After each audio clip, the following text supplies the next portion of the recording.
Buff Nation. I don't even know what the Cornhusker version of that, but Children of the Corn, if you're here, welcome as well. Very excited to be previewing my favorite matchup of the year, and that is Colorado against Nebraska.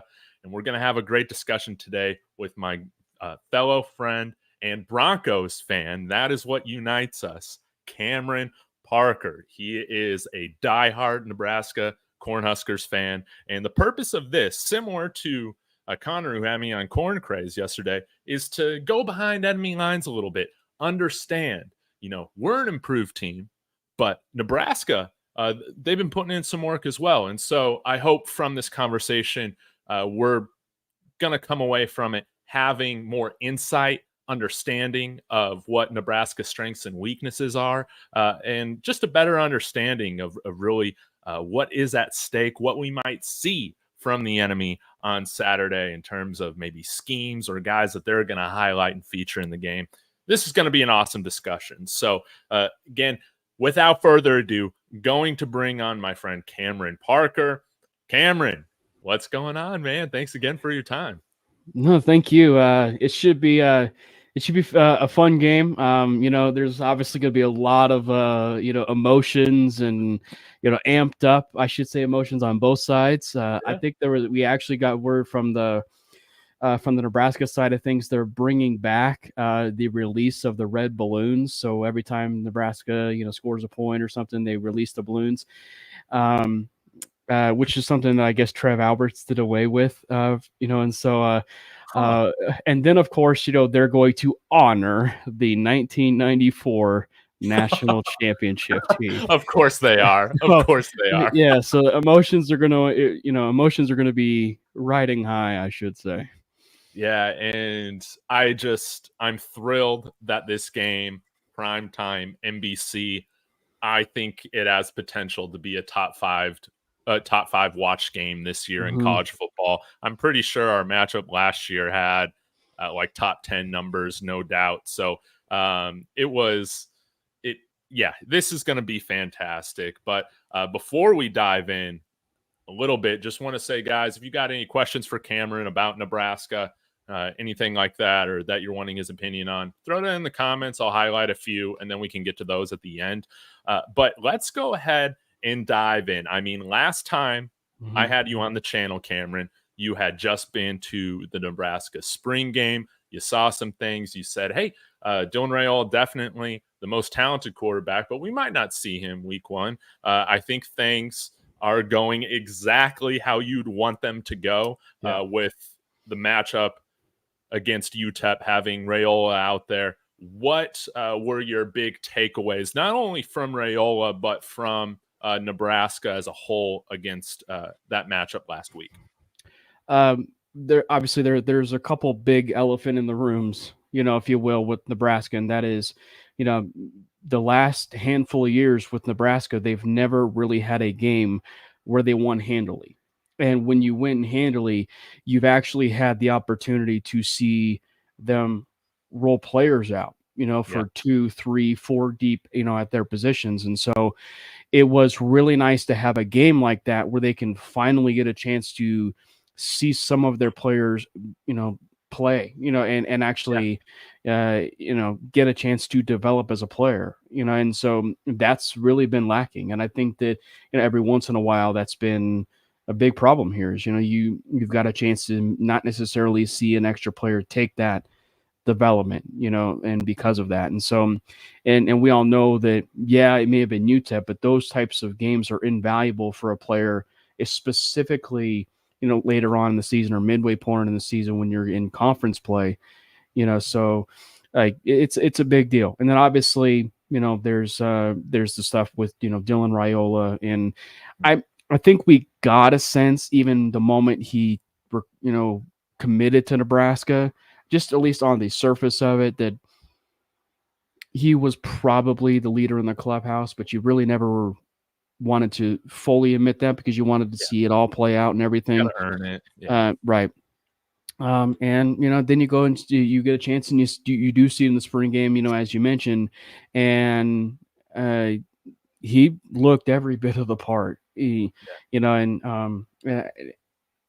I think that what was so impressive, and this just for me at least is we certainly expect a freshman to have their bumps in the road, and maybe this Colorado game, and given the magnitude and the prime time nature, pun intended, of this game, maybe you do see some freshman mistakes and stuff from Dylan. But I think that the most impressive aspect of this was he was poised, he was cool, he was collected, nothing phased him. And there was a moment in the game where there's a couple moments in the game where I think that in the past, Nebraska was never really going to turn those opportunities into points, really. And it was I think the Nebraska had I want to say they had an offensive pass interference penalty, or a personal foul penalty that got called on them, which backed them up to 2nd and 30. And typically when Nebraska, or really any really bad football team for that matter, is backed up to that point, it's hard to come away with points for like anything of that matter. And so I think that, they were able to get it to 3rd and 11, and then they were able to make a huge conversion to, I believe it was either Isaiah Nair or Jamal Banks in the middle of the field. They were able to convert that and then hit another big play. And obviously they relied really heavily on the running game and was able to get points up on the board at that drive. So that's one instance where like it was so different than what it had been in the past, because you're either talking about a field goal in that situation, a missed field goal in that situation, or just no points altogether, for Nebraska. And then there was the other instance where you're nearing the end part of the first half, and I think that and there was a moment where I think they had like a minute left or something like that, and he took a shot. He took a shot with like 6 seconds left, in the half, which it's usually that gray area, right? You either take your shot at the end of the half, end of the game, whatever, or you take the field goal, you take the points. And they were a bit aggressive, you know what I mean? And so they threw the whole shot, if you will, to Banks, and it was a beautiful play. You could not have asked for, anything. And so I just think that for that, like it surpassed expectations, so much so that I think that you're trying to temper it even more now with Colorado. But I just think overall, like you could not have asked for really a better start for Nebraska in week 1. Yeah.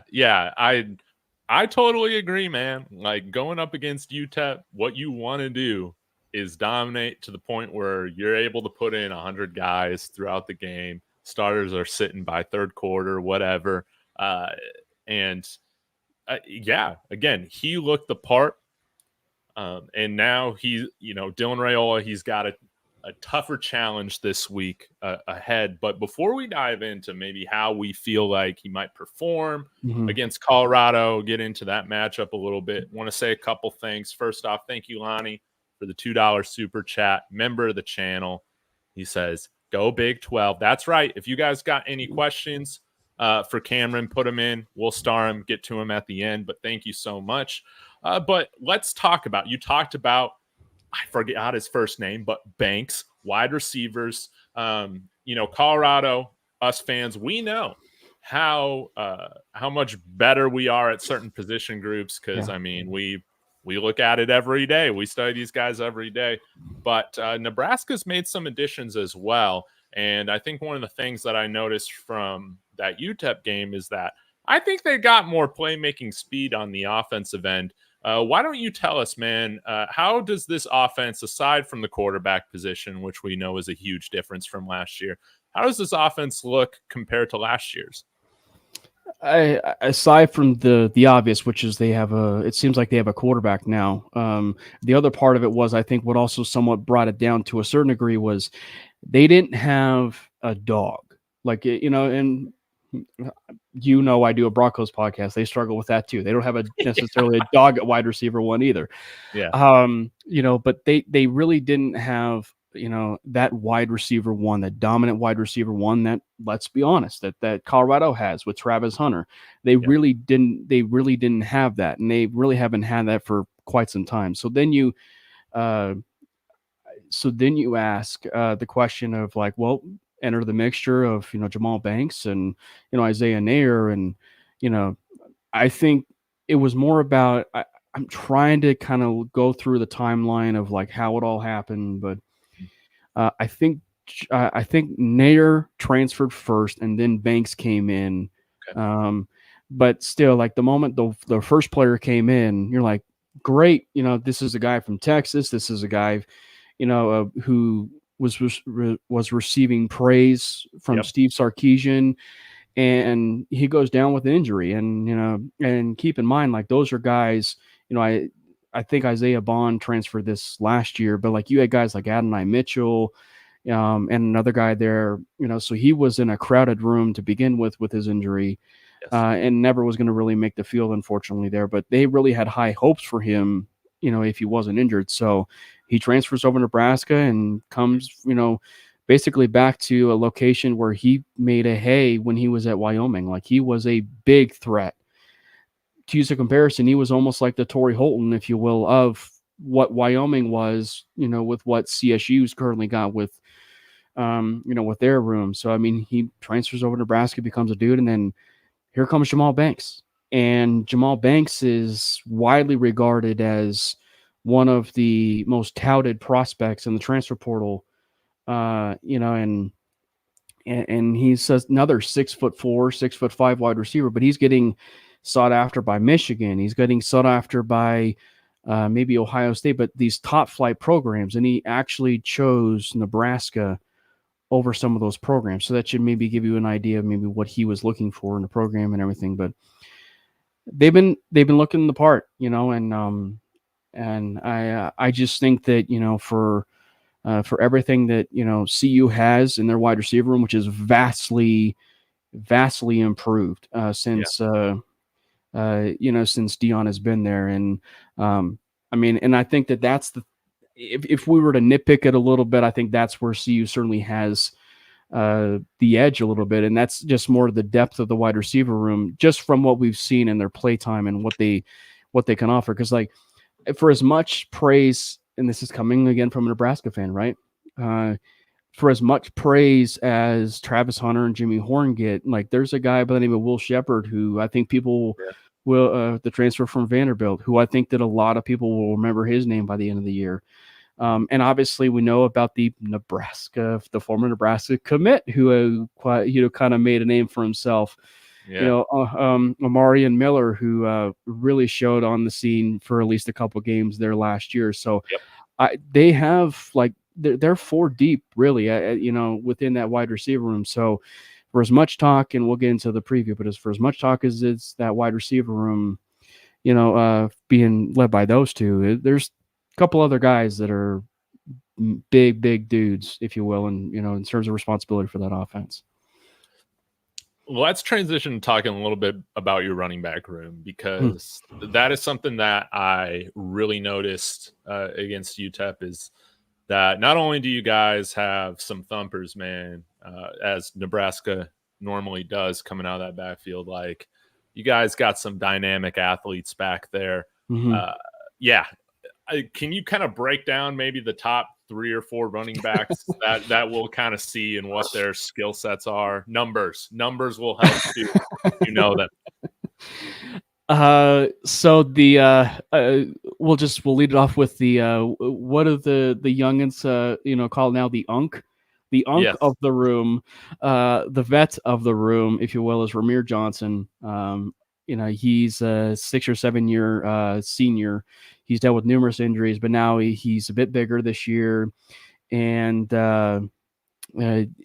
he's a versatile guy. Like you could be able to use him out of the backfield, use him a little bit between the tackles. He's a very reliable option, and Matt Rule loves him.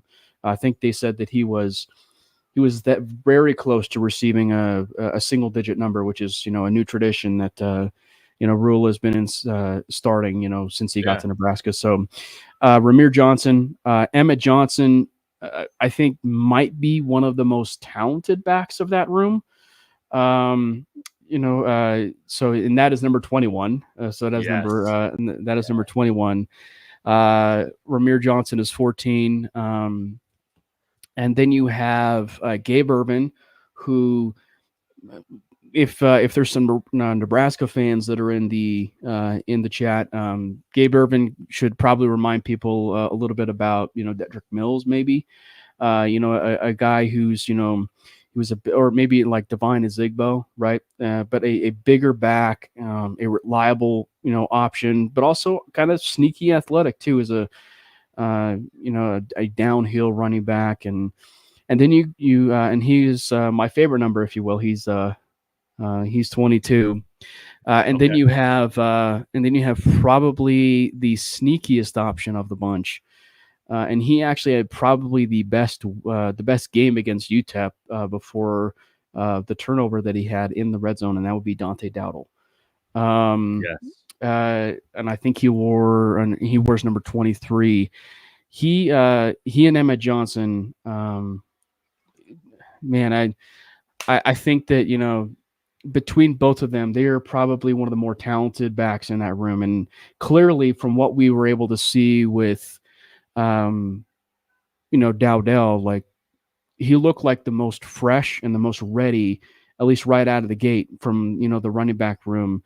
And I think that it's going to be interesting to see. I think one of the biggest pros, for a big staple of running backs, like a big running back by committee, if you will, you don't know who's going to be coming in at any moment. And so, particularly if you're CU or really any opponent in the Big Ten or, whoever they play, you got to be prepared for no matter who's going to be coming into that game.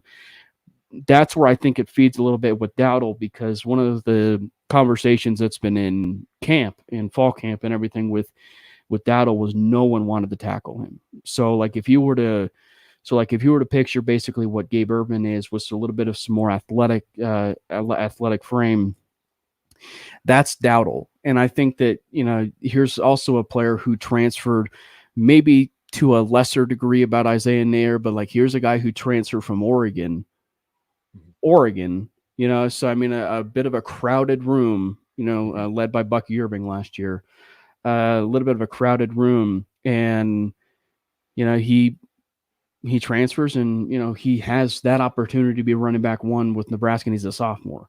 So, I think Nebraska finds themselves in a really good situation, a good problem to have, with the, with that running back room. And I'm very pleased, but I think one of the unfortunate negatives of that is, with that huge running back room, is it's really hard to have a running back by committee when that, who the hot hand is, for that running back room. And, so you got to be able to stay fresh no matter who you are in that room. Yes. Surfer also had this timely question here asking about Ramir Johnson. So Dave asked him about Ramir Johnson, number 14. He was hurt and played sparingly last year in Boulder. Mm-hmm. What are your thoughts on him right now? He looks good. And as I said with Ramir, he is very beloved by the coaching staff. And I think that, this is a player who he's been beloved by multiple staffs. There's a reason why he sticks around. It's because he is beloved by the program and he loves that program. It's reciprocated. And I think that for Ramir, he shows so much versatility. And I think that, it may have been that game where he got hurt. It may have been one of those games where he got hurt in Boulder. And I think that, what is so unfortunate about that is if you go back and you look at some of his games that he plays, he played big. I think that he played the best. Should I say he played the best, in his biggest, in his biggest games. You go back and you look at the Michigan game under Frost, right? Where they probably were, a few plays away from actually upsetting Michigan in Lincoln. And I think that was one of the first years where the light show,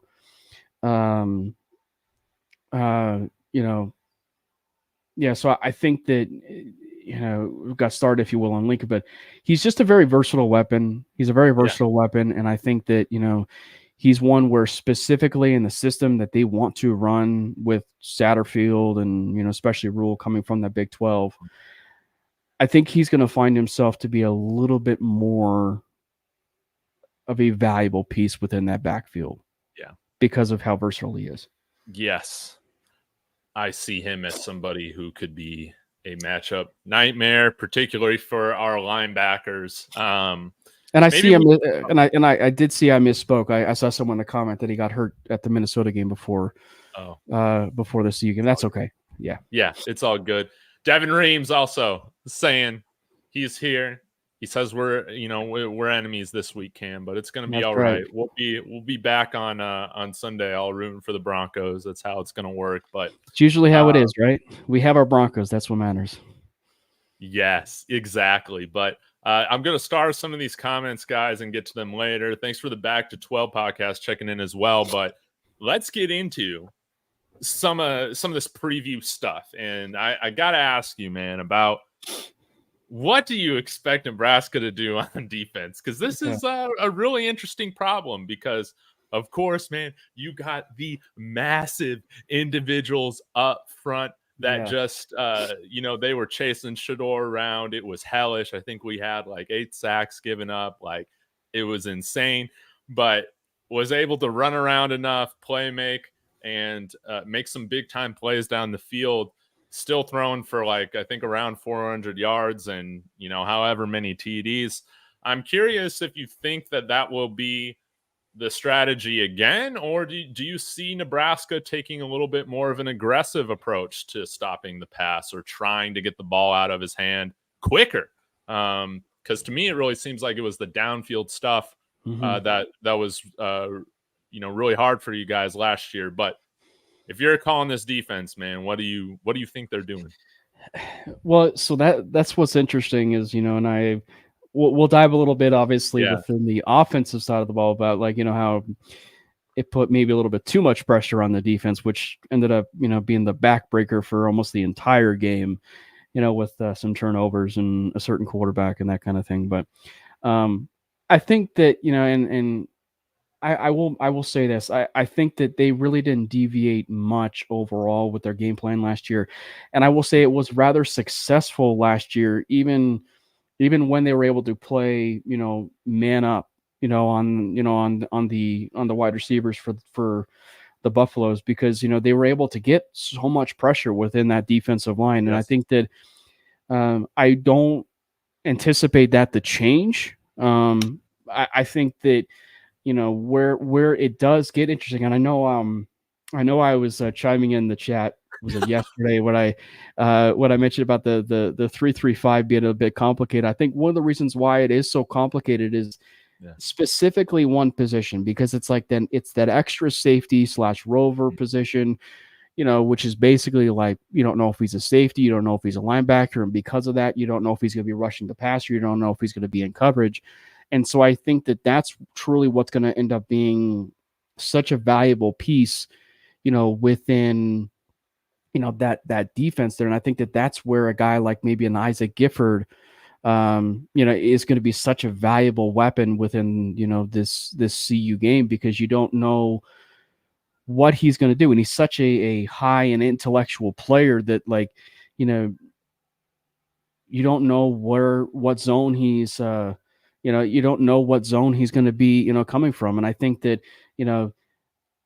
I just think that, where it becomes an issue is about how, at least on the cuff within the wide receiver room, is how deep their room is with, CU. And I think that, if Nebraska feels like they're very confident in getting to the quarterback and creating, those pressures and those sacks on, Shedeur, it's going to be a very long day, for Shedeur. If they're able to really create a lot of that pressure, specifically with how deep that defensive line is, it is definitely going to be a long day. And I think that it's of note that Ty Robinson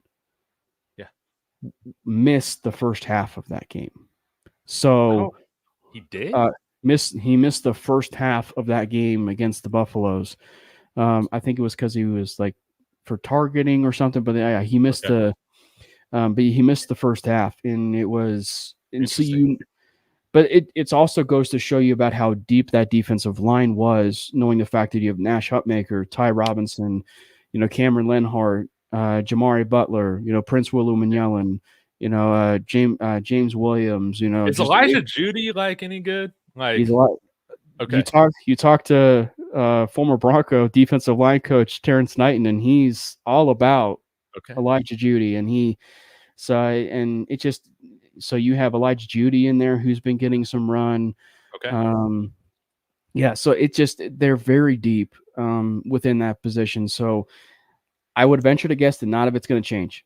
Okay. I would venture that none of it is really going to change much.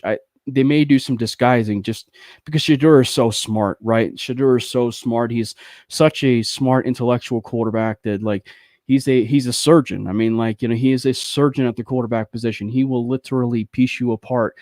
And so I venture to guess that they will try and do their best, that even though it may be, a battle up front and maybe some, press man to man, they'll probably do some different things because of that 3-3-5 to disguise it to whether or not, okay, is it going to be zone or is it going to be man? And that's ultimately what is going to be so complicated, with that 3-3-5.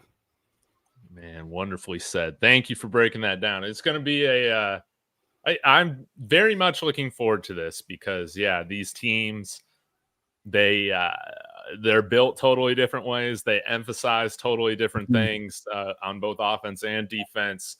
It's going to be very fun to see how this matchup goes. But let's transition to the offensive side a little bit. Obviously, defense, man, was just as porous as our offensive line last year. Held North Dakota State to under 30 points. I think like that's going to be from my perspective. If we can hold most teams to under 30 points, I think we're going to be in good position throughout the year. We'll see if we're able to do that. But I don't know if you had a chance to watch our game against North Dakota State. I do not blame you if you did not. But what do you expect the offense to do? Is it going to be kind of typical young quarterback stuff where you think you guys will really look to establish the run first and then pass off of that? Or, could you see scenarios in which, they're kind of giving the keys to Railoa maybe a little bit earlier than some people would expect? What are your thoughts for the offensive strategy this weekend? I expect the latter. With the way that they were able to specifically thrust him into a moment, and he was so poised, he was so cool, he was, collected. I don't envision that even to change. And I don't know if Corn Craze talked a little bit about this, but one of the things that Satterfield specifically mentioned were there, and look, it was UTEP, yes, and I mean, like, but like when you're a young freshman, and specifically a young freshman quarterback, like it is so impressive. I mean, like think of it. You and I are big Bronco fans, right? And we're getting ready for the season. And, one of the things that's been so talked about with Bo Nix has been his ability pre-snap, his ability to, get a chance to read defenses and see it at such a very high level. Raiola has that right now. I don't know how else I can say that. Like he made 3 or 4 checks at the line into a run play, which, not a pass play, but into a run play on an actual like one play itself. Like he checked like 3 times into a run, and it resulted in like a 40-yard run by Emma Johnson. So making those types of decisions as a freshman and Satterfield allowing the young quarterback to make those types of plays and have the type of freedom to do that goes to show you about how much confidence they actually have in the young quarterback to do stuff like that. So, and then of course, there's the other very popular stuff that gets talked about. His dad was a former longtime offensive lineman with the Detroit Lions, and obviously his uncle is the offensive line coach at Nebraska. So he comes from an offensive line background. So we should expect as crazy as it sounds, we should actually expect that from someone like that coming from the rich, the richness of the offensive line. But I think that we also have to kind of peel it back a little bit, understand he is a freshman. Those freshman mistakes will come. But you still have to be a little bit, surprised with what you saw specifically, even though it was UTEP. And so, and I think that, for as much of the, to kind of, go back on the offensive side of the ball for CU for a second, it's like the offensive line will be tested, right? The offensive line will be tested for CU in the trenches, but you also have to call spade a spade. And Jordan Seaton looked really good. Seaton looked really good at tackle. The problem here is, much like freshman Dylan Railoa, he's probably going to be, maybe seeing some rough patches here and there. Yeah. Seaton is in that same boat where he probably could end up seeing some bad games or bad snaps, bad reps, if you will, with the offensive line. So I think that, to call spade a spade, if you will, it's just like, so they will encounter their moments, but you can very obviously see the talent within Railoa and specifically that offense. And I think the thing is, like, too, is that because he's the guy, it's kind of taken shape throughout that entire offense.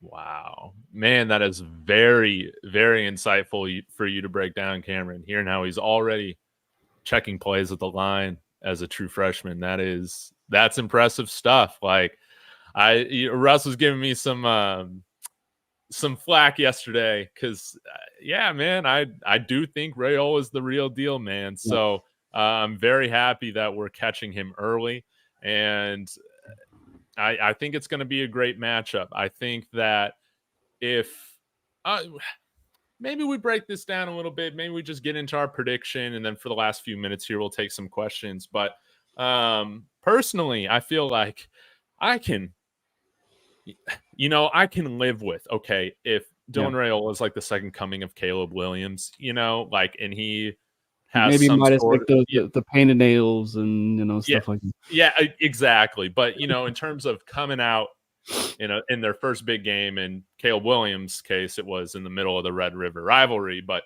coming out, just balling out, like, I can live with that. What I can't live with is if this defense is getting gashed for 250, 300 rushing yards, and we just get our butt beat that way this year. I'm going to be pissed off about that. It's paramount or imperative for the Buffs to stop the run.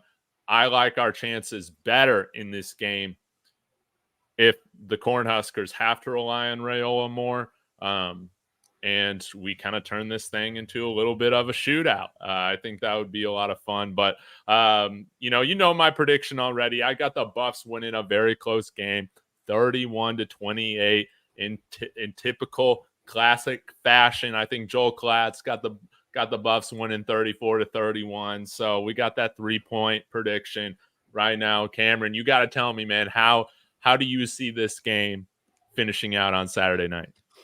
I will preface it by saying if it's a defensive battle, CU is in trouble. If it's a shootout, I find it to be a little bit more favorable, for Colorado. But I think that, to be a little bit confident, I mean, I think that, the offense should at least be capable of doing a shootout. I mean, heck, no one saw CSU going toe-to-toe with Colorado, in a shootout, when Boulder and almost, coming away with it. So I just think that, I think it'll be in the 20s. I do think it's going to be in the 20s. I do have Nebraska winning because I think that, like, the thing where I kind of stand with it is they are the better team. I mean, I think that, like, when you objectively look at it, they are the better team. I mean, based on, like, where the problem is. The problem is, and this is where Nebraska's going to find themselves, in a lot of trouble is just, unfortunately, the elephant in the room with the two top 5 players maybe in the entire country. And that is Shedeur Sanders and Travis Hunter. Yes. Like, that alone is enough for you to win games. And, and so I think that, if Nebraska can find ways where they can mitigate that, Like if they're able to mitigate a lot of the big plays from Travis Hunter, obviously Shedeur's the quarterback, so there will be other plays. But it's just like if you're able to mitigate a lot of that with Hunter and those big plays, I think that Nebraska will find themselves in really good situations. And then obviously from the defensive side of things, if they're able to create that kind of pressure, on Shedeur Sanders, and and I think that for and get in his face and really create some turnovers. I think that was the thing that really wasn't the case, and that's in the, should I say it, in the other Colorado game was Colorado was able to create turnovers, right? But Yes. Nebraska wasn't able to force turnovers much. And and I think that one of the big things, and it's the other elephant in the room, is Nebraska's got to eliminate the turnovers. And I think that everybody in their right mind should at least know maybe CU comes away with a victory. But with the people that I've spoken to that were Colorado fans, they were worried for like 3 quarters or up into the third quarter of that game because of how well the defense had been playing with Colorado. One of the only reasons, if you will, kind of sounds oxymoronic, but one of the only reasons, why CU was able to pull ahead was the turnovers, and specifically where those turnovers were happening. Nebraska was backed into their own zone, and Jeff Sims would fumble, like numerous times. I think alone like all of his fumbles, if you will, 4 turnovers in that game. Yeah, one was even a bad snap, which you never see from a quarterback. And so I just think that, if you're able to just slow down and stop the turnovers as much as you can, you're going to win this game. And to the Railoa point, I think the fact that CU is playing him so early benefits CU. It really does benefit CU. Yeah. Because again, if this was a game where flip-flop it, right? If you were to flip-flop it with the idea that, Nebraska's going to be playing Iowa and Nebraska at the beginning of the year, but then they'll do Colorado and Nebraska at the end of the year, I think CU fans might be feeling a little bit differently about the game, specifically knowing the fact that, maybe Raiola is actually going to end up being a better quarterback specifically by the end of the year. So, but I just think it's going to be a really good game. I think, and I even mentioned this in the chat, too. I just said that I think this has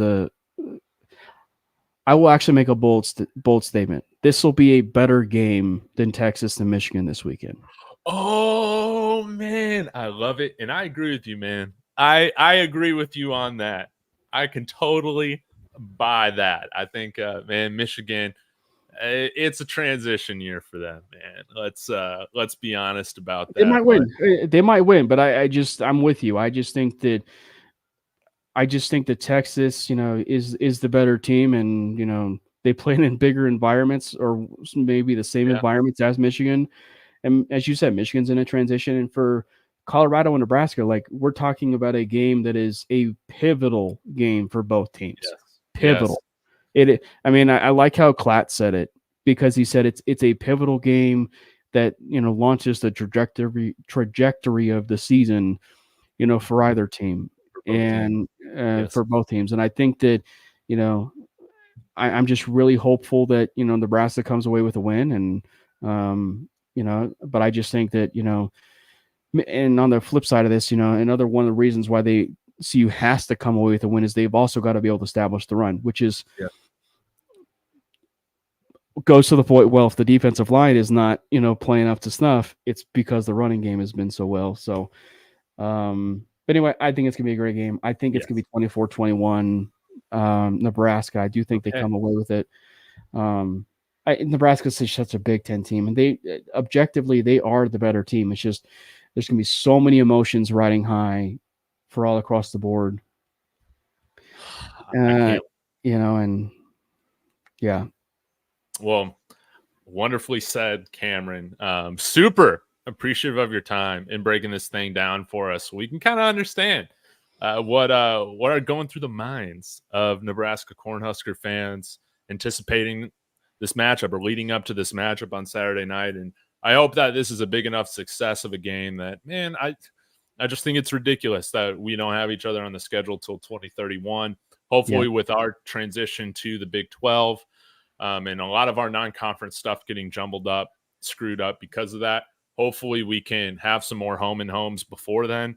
I think that this is one of the best rivalries when both teams are at their best. And I think both programs are on the rise right now. But there was one other question that Surfer wanted to ask. Yeah. That we'll kind of end with here. And thank you guys in the chat for being involved. You guys always make it a lot of fun. Surfer said, how's Malachi Coleman been coming along? Can we expect to see him Saturday night? Guys, if you don't remember Malachi Coleman, athlete, wide receiver, DB, coming out of high school from Lincoln. We made a strong push for him right after Prime was hired a year and a half ago or so, but ended up sticking or committing, I forget, but he ended up officially signing with Nebraska, staying home. How has he been progressing? Super curious, really likable dude.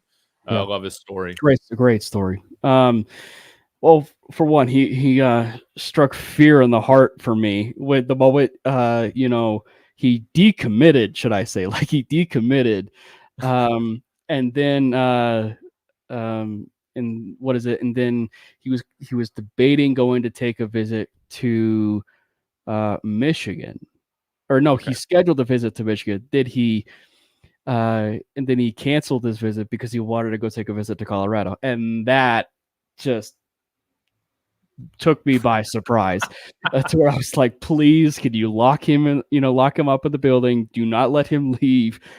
Please let him commit to being a Cornhusker. And because I thought for sure that if it wasn't for Nebraska, he was destined to be a Buffalo. And so I'm glad he was able to be a Cornhusker again. Great story. He's been dealing with a bit of a growing issue right now. Bummer. Yeah, so I don't know if he will be playing on Saturday, but I don't think Nebraska's wide receiver room is as deep as Colorado, but I think it certainly has a lot of potential in that room still with that wide receiver room. You saw a few plays to Ja'Cory Barney, sprinkled in. You also saw the potential for Jalen Lloyd, who is a track star. So I think that when you look at it from there, I think that for there's certain some pieces where they can be able to backfill.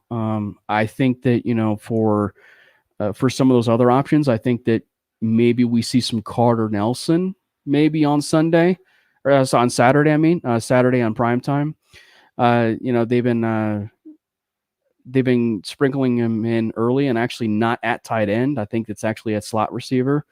So just below Janarin Bonner, who's was a fullback, then kind of became a slot receiver. So they definitely have some, I think, some sneaky options, but maybe on the surface not as deep as C. But they've got some players though. Yeah. They got some players, I think, that are going to make some plays on Saturday. Again, I think it's going to be an amazing game.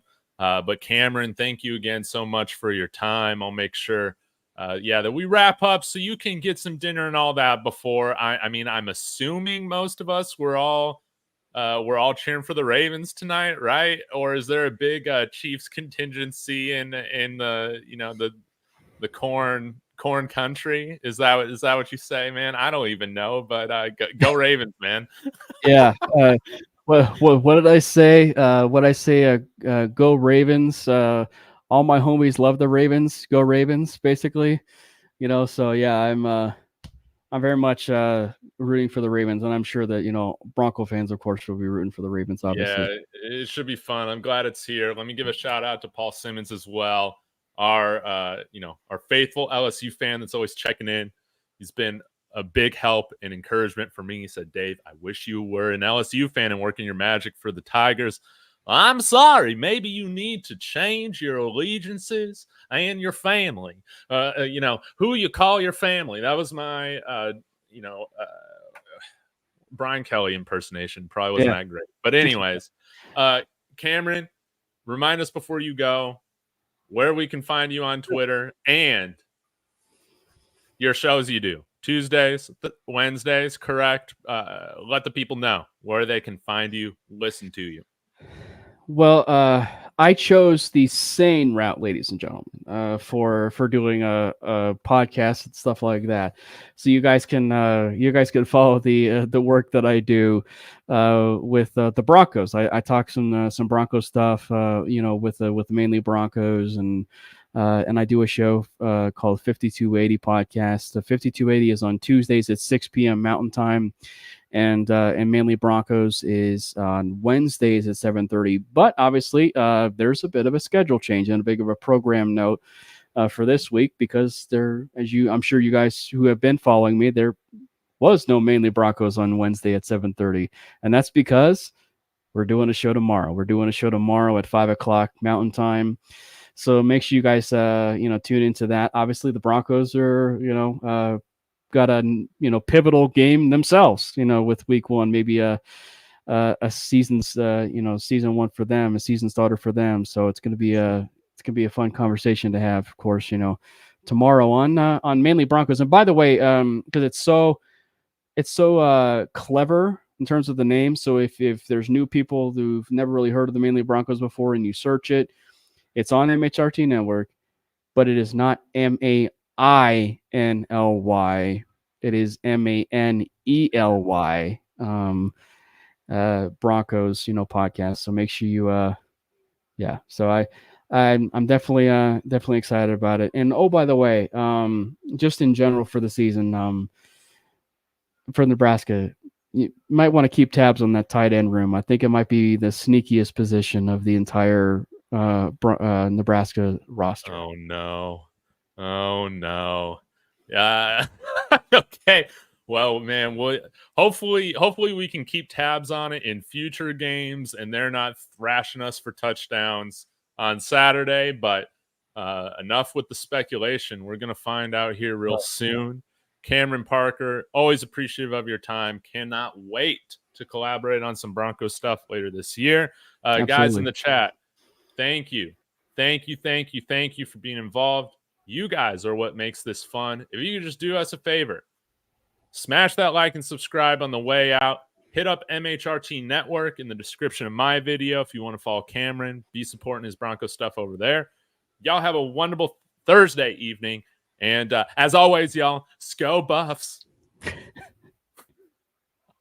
Thanks again, Cameron.